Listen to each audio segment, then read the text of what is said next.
नमस्कार मित्रांनो, MPSC ज्ञान या यूट्यूब चॅनलमध्ये तुमचं सर्वांचं हार्दिक स्वागत। आज एक नवीन विषय घेऊन आलो आपण। त्या नवीन विषयाचं नाव म्हणजे IFSC A। हा सध्या विवादित प्रश्न आहे आणि विवादित प्रश्न यासाठी की IFSC जो पूर्वी मुंबईमध्ये होणार होता तो सध्या मुंबईतून गांधीनगर गुजरात येथे हलवण्यात आलेला आहे आणि त्याबद्दल सध्या राज्य आणि केंद्र सरकार यांमध्ये विवाद निर्माण झाला आहे। तर तो विवाद काय आहे, IFSC A काय आहे, ह्याचं बिल कुठलं, हा कधी पास झाला, याचं महत्त्व काय आणि जर हा प्रकल्प मुंबईतून गुजरातला गेला तर आपल्या इथे त्याचे काय इफेक्ट्स होतील हे सर्व या व्हिडिओमध्ये आपण जाणून घेऊयात। त्यासाठी तुम्ही एक काम करा, त्यासाठी तुम्हाला एक सर्वात आधी MPSC ज्ञान या यूट्यूब चॅनलला सबस्क्राईब करावं लागेल आणि सोबत असलेल्या बेल आयकॉनवर क्लिक करा, जेणेकरून तुम्हाला पुढे येणाऱ्या नवीन व्हिडिओचे नोटिफिकेशन मिळत राहतील। तर सुरुवात करूया। तुम्हा सर्वांना जय जिजाऊ। IFSC म्हणजे इंटरनॅशनल फायनान्शियल सर्व्हिस सेंटर ही एक आंतरराष्ट्रीय संस्था आहे। सध्याच्या काळामध्ये हिचं महत्त्व म्हणजे भारतामध्ये असं कुठलंही सेंटर अस्तित्वात नाही आणि भारतामधलं पहिलं सेंटर तयार होईल ते असेल IFSC A गांधीनगरचं म्हणजेच गुजरातचं। तर IFSC A काय काम करतं,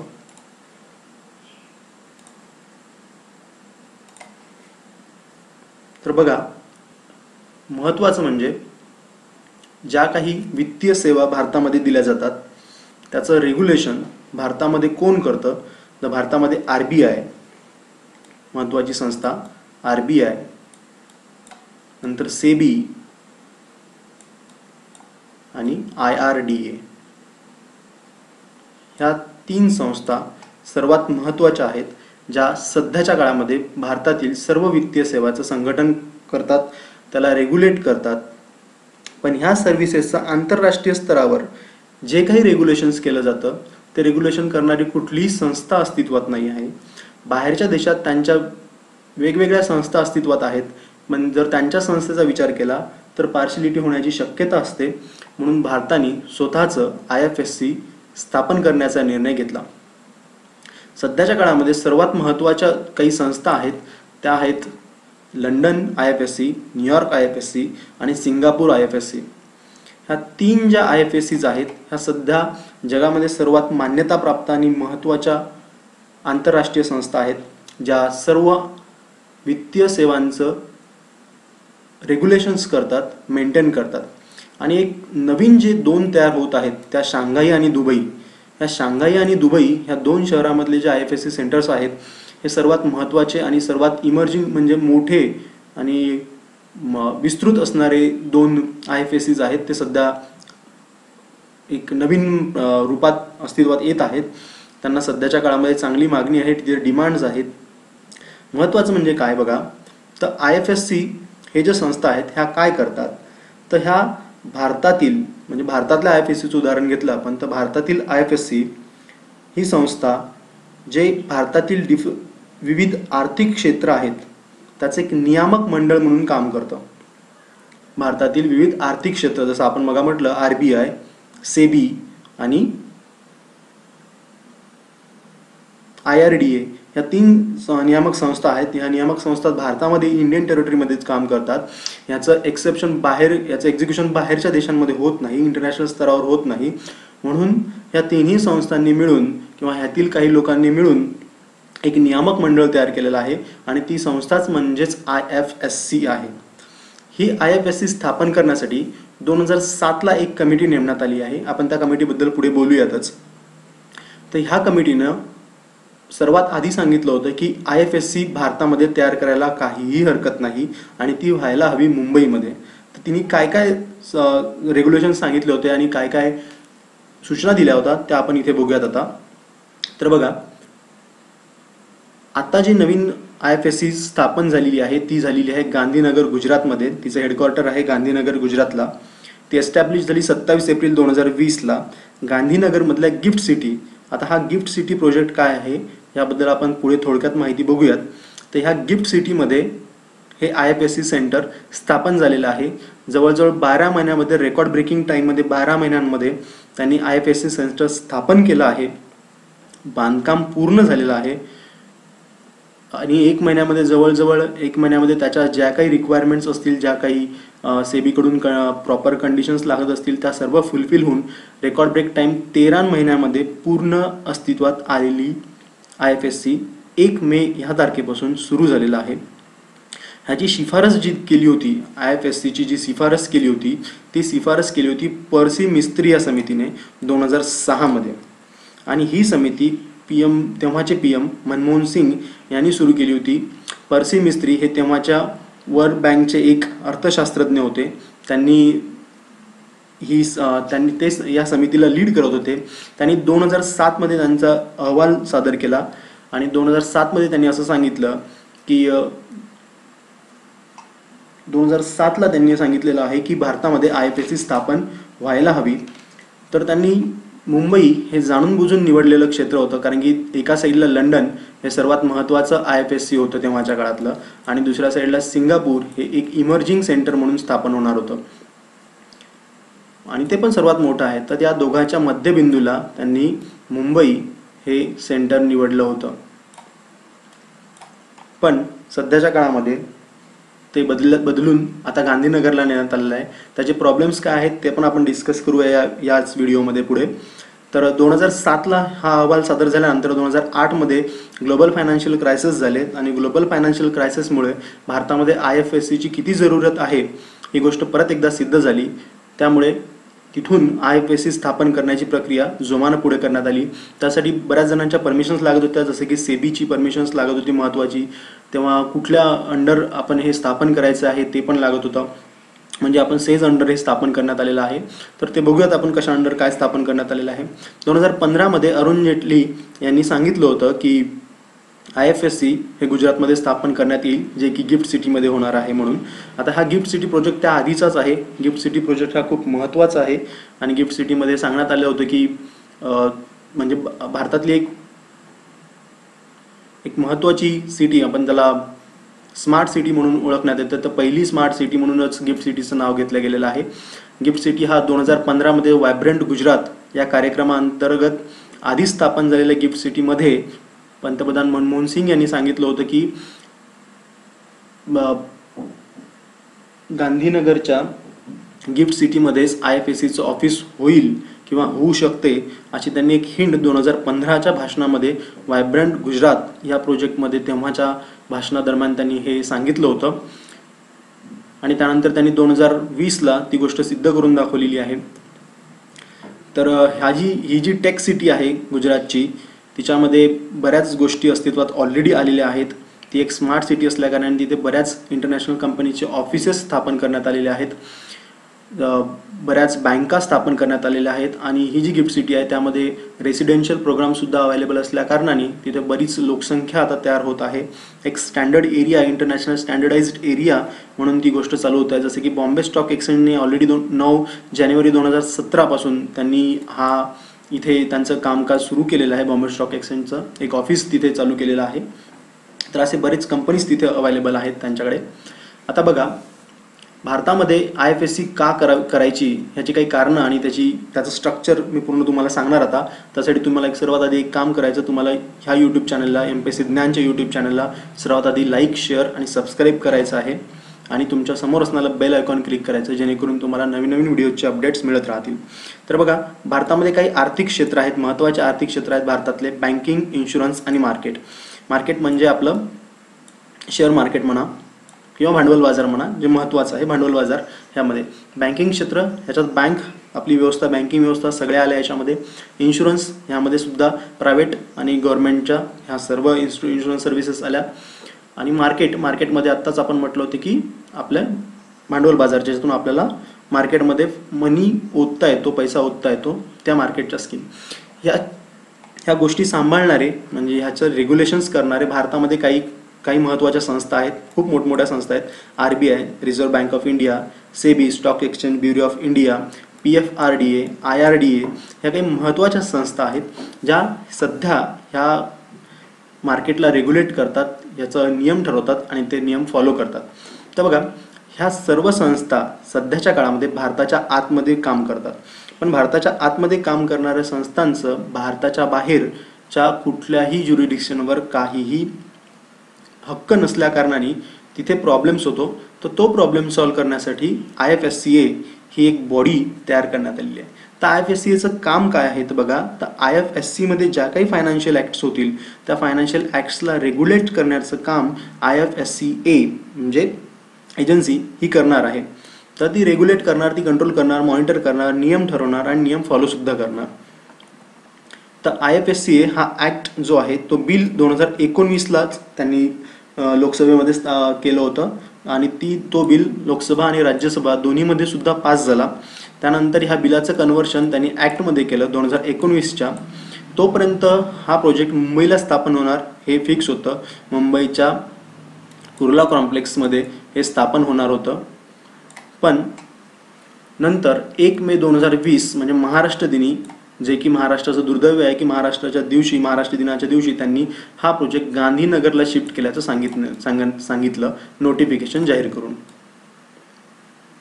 ठीक आहे. तर MPSCच्या दृष्टिकोनातून ही माहिती खूप महत्त्वाची. बघा, आता ही जी बॉडी त्यांनी तयार केली आहे त्याच्यामध्ये एकूण 9 मेंबर्स आहेत. ह्याची नियुक्ती कोण करणार तर सेंट्रल गव्हर्नमेंट स्वतः याची नियुक्ती करणार. या 9ही जणांची नियुक्ती सेंट्रल गव्हर्नमेंट करणार. तर मग आपण जसं बघितलं की 4 रेग्युलेटिंग बॉडीज होतात, SEBI, IRDA, PFRDA, RBI.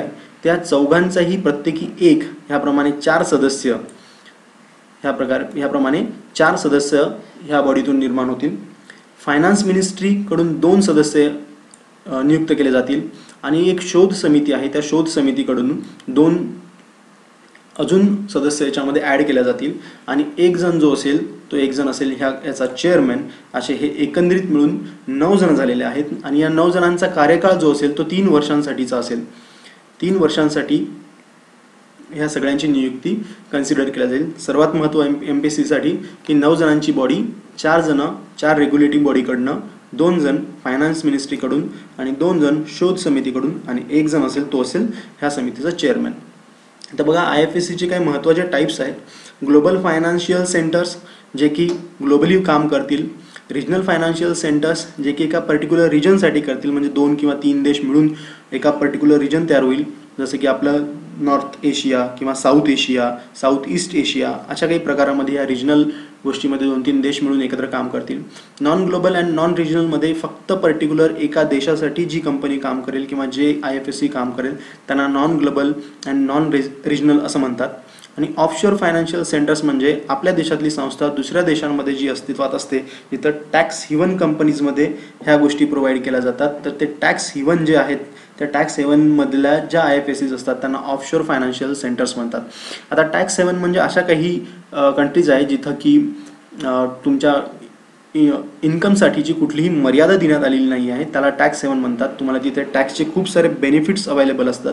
अशा टॅक्स हेवन कंट्रीज जसं सिंगापूर झालं आहे, दुबई झालं आहे, अशा काही टॅक्स हेवन कंट्रीज आहेत. मालदीव झालं आहे. तर ह्या महत्त्वाच्या आहेत, तिथे सुद्धा IFSCs अवेलेबल आहेत. तर बघा, ह्या IFSCचं काम काय असतं तर फंड रेज करणं. कोणासाठी फंड रेज करणार तर मॅक्सिमम ज्या मोठमोठ्या इंटरनॅशनल कंपनीज आहेत त्या कंपनीसाठी फंड रेज करण्याचं काम जे असतं ते IFSCचं करतं. त्यानंतर ॲसेट मॅनेजमेंट करायचं आहे, त्याच कंपनीसाठी इंटरनॅशनल कंपनीसाठी ॲसेट मॅनेजमेंट करायचं, त्यांचा पोर्टफोलिओ मेंटेन करायचा. पोर्टफोलिओ म्हणजे त्यामध्ये येणारे त्यांचे शेअर्स कुठले, जाणारे शेअर्स कुठले, ह्या गोष्टी महत्त्वाच्या. ग्लोबल टॅक्स मॅनेजमेंट करायचं आहे. बाहेरच्या देशामध्ये जेव्हा कंपनीज काम करतात तेव्हा तिथल्या रेग्युलेशन्स नुसार तिथे किती टॅक्स भरावा लागेल, तिथून कुठला टॅक्स जमा करावा लागेल, ह्या गोष्टीसुद्धा याच्यामध्ये येतात. रिस्क मॅनेजमेंट केलं जातं. रिस्क मॅनेजमेंट म्हणजे जेव्हा कंपनी एखादी इम्पोर्ट एक्सपोर्ट करतं तर त्यासाठीच्या ज्या कुठल्या रिस्क असतात, पैसे त्यांच्याकडे जेव्हा आपण दुसऱ्या देशातून माल इम्पोर्ट करतो तर पैसे दिल्या जातात पण माल भेटत नाही, तर अशा वेळेस त्याचं जे रिस्क मॅनेजमेंट असतं ते सुद्धा IFSCs कंट्रोल करतं. Global regional mergers and acquisition हा महत्त्वाचा, सगळ्यात महत्त्वाचा पार्ट IFSC कंट्रोल करतं. कारण की 2 वेगवेगळ्या देशांमध्ये 2 वेगवेगळे लॉज अस्तित्वात असू शकतात आणि ते लॉज जर तुम्हाला कळत नसतील किंवा तुम्हाला जरी समजले तरी पण तिथले जे कॉम्प्लिकेशन्स असतील तर ते IFSCs हँडल करतात. तर हे काही महत्त्वाचे आहेत. तुम्ही व्हिडिओला स्टॉप करून हे महत्त्वाच्या माहिती एकदा वाचून त्याची नोट्स काढून घेऊ शकता. नंतर IFSC जर तुम्हाला स्थापन करायची असेल तर बघा, IFSC स्थापन करण्यासाठी तुम्हाला सगळ्यात महत्त्वाचं लागतं की तुम्हाला एक स्टेबल पॉलिटिकल इन्व्हायरमेंट हवं असतं तुमच्या देशामध्ये, तेव्हा तुम्ही IFSC स्थापन करू शकता. स्टेबल पॉलिटिकल इन्व्हायरमेंट म्हणजे एक बॉडी असायला हवी जी की मार्केट डाऊन करू देणार नाही, किंवा जेव्हा काही प्रॉब्लेम्स अराईज होतील तेव्हा ते मेंटेन किंवा हँडल करण्याचं काम ही बॉडी करू शकेल. त्याला स्टेबल पॉलिटिकल एन्व्हायरमेंट म्हणतात. डेव्हलप इन्फ्रास्ट्रक्चर हवं, कारण की आपण इंटरनॅशनल बँकिंग, इंटरनॅशनल सर्व्हिसेसला आपण आपल्या इथे बोलवतो आहे, ते आपल्या इथे येतील, ते आपल्या इथे काम करतील. तर त्यासाठी आपल्याला इन्फ्रास्ट्रक्चर खूप महत्त्वाचं चांगलं असायला हवं, ते पण इंटरनॅशनल लेवलचं असायला हवं. स्ट्रॅटेजिक लोकेशन असायला हवं, जसं की आत्ता आपण बघितलं मुंबईचं लोकेशन खूप स्ट्रॅटेजिक होतं. एका साईडला लंडन, एका साईडला सिंगापूर, जे की इमर्जिंग होतं. लंडनवाले ऑलरेडी डेव्हलप्ड होते, तर त्यामुळे मुंबईचं खूप महत्त्व निर्माण झालं असतं. तेव्हा ती स्ट्रॅटेजिक लोकेशन खूप चांगली होती. गुड क्वालिटी ऑफ लाईफ नक्कीच असायला हवी, कारण की इंटरनॅशनल लोकांना आपण इथे स्थान देतोय, तर त्यांच्या राहणीमानाची काळजी आपल्या तिथल्या लोकांना नक्कीच घ्यावी लागेल. तिथे IFSCs नक्की येऊ शकतात. प्रॉपर लिगल रेग्युलेशन फ्रेमवर्क्स असायला हवेत. म्हणजेच काय, तर जे काही लॉज असतील ते लॉज प्रॉपरली असायला हवेत, ते प्रॉपरली त्या गोष्टी राहिल्या पाहिजेत. तर बघा गिफ्ट सिटी ही जी एक स्मार्ट सिटी आहे, हा प्रोजेक्ट गुजरातमध्ये आहे. ह्याचं लॉंग फॉर्म आहे Gujarat international finance tech city. ही सिटी कशासाठी डेव्हलप केलेली आहे, ती एक स्मार्ट सिटी आहे. इंटरनॅशनल कंपनीचे ऑफिसेस इथं यावे यासाठी ही कंपनी निर्माण करण्यात आली आहे. एक बिझनेस डिस्ट्रिक्ट म्हणून याला डेव्हलप करण्यात आलेलं आहे. गुजरात गव्हर्नमेंटने याला स्वतःहून प्रमोट केलेलं आहे, आणि याच्यासाठी एक नवीन कंपनी त्यांनी स्थापन केली. एक प्रायव्हेट लिमिटेड कंपनी आहे, ती ह्या गिफ्ट सिटीचं पूर्ण कामकाज पाहतं. ही पहिली सिटी आहे भारतातली जिथे स्मार्ट सिटीचं काम चालू झालं आहे ॲक्च्युली. आणि म्हणजे तिथे ऑफिसेस आलेले आहेत, तिथे स्टॉक एक्सचेंज ब्युरोज आलेले आहेत, तिथे बँक्स आलेले आहेत, आणि त्या महत्त्वाचं काम सुरू केलेलं आहे त्यांनी. ही भारतातली पहिली स्मार्ट सिटी आहे जिथे ऑलरेडी काम सुरू झालेलं आहे. हे गांधीनगरला आहे. तर हा बघा, हा तोचा व्ह्यू आहे गिफ्ट सिटीचा. हा अशा प्रकारे दिसेल असं त्यांचं म्हणणं आहे, पण ॲक्च्युली हा एवढा मोठा प्रोजेक्ट असल्याकारणाने नेमका काय होईल हा सध्या खूप बेसिक स्टेजमध्येच अवेलेबल आहे. जसं मग म्हटलं होतं की 12 महिन्यामध्ये फक्त त्यांचं एक ऑफिस तिथे तयार झालं, जे की आपल्या IFSCAचं आहे. तर तसे बरेच ऑफिसेस तिथे तयार होणार आहेत, स्टॉक एक्सचेंज ब्युरोज तयार होणार आहेत, तिथे काही बँक्स अवेलेबल होतील, रेसिडेन्शियल कॉम्प्लेक्सेस सुद्धा तिथे येणार आहेत. तर ते खूप महत्त्वाचं आहे. त्याच्यामुळे हा खूप मोठा प्रोजेक्ट आहे. याला अजून किती वर्ष लागतील ह्याची नेमकी माहिती नाही. जवळजवळ 10 ते 15,000 कोटी रुपयांचं इन्व्हेस्टमेंट इथं ऑलरेडी करण्यात आलेलं आहे. तर बघा, हे गुजरातचा हा नकाशा आणि गुजरातच्या कुठल्या भागामध्ये हा आहे इथे डिनोट करण्यात आलेला आहे. त्यावरून तुम्हाला ग्राफिकली रिप्रेझेंटेशन लक्षात राहण्यासाठी खूप मदत होईल. तर बघा, हा जी गिफ्ट सिटी आहे ही साबरमती रिव्हरच्या खूप जवळ त्यांनी स्थापन केलेली आहे. तिथे अहमदाबाद इंटरनॅशनल एअरपोर्ट 12 किलोमीटर दूर. आणि सर्वात महत्त्वाचं म्हणजे बघा की हे का गिफ्ट सिटीज का, किंवा गिफ्ट सिटी कशासाठी स्थापन करण्यात आली, ती पण गुजरातलाच का स्थापन करण्यात आली. तर बघा, भारतामध्ये सर्वात महत्त्वाच्या काही सिटीज होत्या जिथे की टेक कंपनीज अवेलेबल आहेत. जसे की मुंबई आहे, पुणे आहे, बँगलोर आहे, कोलकाता आहे. तर ह्या कंपनीमध्ये मुंबई आहे, तर इथल्या जागांचे भाव ऑलरेडी वाढले होते. जेव्हा एखादी नवीन इंटरनॅशनल कंपनी इथे येण्याचा प्रयत्न करते किंवा त्यांना इथले ऑफिसेस ओपन करायचे असतात, तेव्हा महत्त्वाचं म्हणजे त्यांना ही गोष्ट महाग पडते. इथे ट्रॅफिकचा प्रॉब्लेम आहे. अजून इथे पायाभूत सुविधा, इन्फ्रास्ट्रक्चर ज्याला म्हणतो ते इन्फ्रास्ट्रक्चर इथे नाही आहे. ते इन्फ्रास्ट्रक्चर कमी पडतं. इन्फ्रास्ट्रक्चर कमी पडल्यामुळे नवीन कंपनीज इथे येण्यासाठी मागे पुढे पाहतात. त्यांना जर जागा लीजवर घ्यायची असेल तर जागा लीजवर मिळत नाही, आणि बऱ्याच वेगवेगळ्या अजून सिच्युएशन्स असतात, पॉलिटिकल प्रेशर्स असतात. तर ह्या सगळ्या गोष्टींसाठी एक नवीन प्लॅटफॉर्म किंवा एक नवीन ऑप्शन देण्यासाठी गुजरात सरकारने एक व्हायब्रंट गुजरात हा प्रोजेक्ट चालू केला होता. त्यावेळेस बऱ्याच इन्व्हेस्टरला त्यांनी खूप साऱ्या सवलती देऊ केल्या होत्या, आणि बरेच प्रोजेक्ट त्यांनी आता या सिटीमध्ये उभारणं चालू केलेलं आहे. तर बघा, हा जो प्रोजेक्ट आहे हा सर्वात महत्त्वाचा आहे. आणि ही जी गिफ्ट सिटी आहे, ही गिफ्ट सिटी सध्या SEZ अंडर उभारण्यात आलेली आहे. SEZ 2005चा जो ॲक्ट आहे त्यानुसार ही सिटी उभारण्यात आलेली आहे. आणि ही सिटी या ॲक्टनुसार जरी उभारण्यात आली असेल तरीसुद्धा त्यानंतर 2006ला SEZचे नवीन रूल्स डिस्क्राईब करण्यात आले होते. त्या रूल्सनुसारच इथे रेग्युलेशन्स चालू आहेत. तर हे आहे IFSCचा प्रोजेक्ट. तर इथे बघा, एक गोष्ट सांगायची राहिली ती महत्त्वाची, म्हणजे की इथे गुजरातला काय फायदा होईल आणि महाराष्ट्राचं काय नुकसान होईल? तर बघा, गुजरातचा फायदा सर्वात महत्त्वाचा असा होईल की गुजरातला एम्प्लॉयमेंट मिळेल, कारण इंटरनॅशनल कंपनीचे ऑफिसेस जर तिथे येत असेल तर तिथे काही एम्प्लॉयमेंट नक्कीच जरूरत असणार. एम्प्लॉयमेंट असेल, इन्फ्रास्ट्रक्चरच्या कामामध्ये सुद्धा एम्प्लॉयमेंट क्रिएट होईल. ती एम्प्लॉयमेंट आपली म्हणजे महाराष्ट्राची तिथे गेलेली आहे. आणि महत्त्वाचं म्हणजे पुढे महसुलासाठी सुद्धा गुजरात सरकारला फायदा होईल, कारण की ऑफिसेस आहेत तर महसूलसुद्धा मिळेल. एक नवीन हब म्हणून तिथे सिटी उदयास येईल, नवीन सर्व्हिसेस येतील. मुंबईचं हेच खूप सारं मोठं नुकसान होईल यासाठी पैशाचं. आणि दुसरं म्हणजे ऑलरेडी आपण मुंबईला आर्थिक राजधानी म्हणतो, महाराष्ट्रीसुद्धा म्हणतो आणि देशाची सुद्धा आर्थिक राजधानी आहे.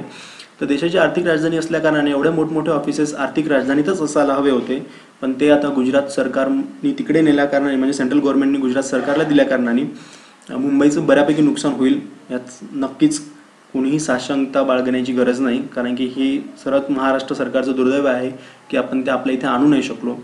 पण हा प्रोजेक्ट बऱ्याच दिवसांचा आहे. आता सध्या जे काही वादविवाद चालू आहेत ते पॉलिटिकल आहेत, कारण की 2007मध्ये जर कमिटीने नेमली होती तेव्हा जर सर्वांनी सांगितलं होतं की हे आहे, तेव्हा महाराष्ट्राने हातपाय हलवायला पाहिजे होते की ते आपल्या इथे आणण्यासाठी. पण आता सेंट्रल गव्हर्नमेंटने ते तिकडे नेलं आहे, त्यामुळे आता आपण काहीच करू शकणार नाही. तरीसुद्धा असं जरुरी नाही की IFSC भारतामध्ये एकच होईल. अजूनही IFSC होण्याचे चान्सेस आहेत, पण अजून त्यांनी असं डिक्लेअर केलं नाही की दुसरा IFSC कुठे बनणार म्हणून. पण सध्या तरी भारतातला एक आणि एकमेव IFSC जो सुरू झालेला आहे 1 मे पासून, तो आहे गांधीनगर गुजरातचा. प्रत्येकदा मित्रांनो, धन्यवाद. या व्हिडिओला लाईक, शेअर आणि सबस्क्राईब करा, आणि महत्त्वाचं म्हणजे बेल आयकॉनवर क्लिक करा. थँक्यू.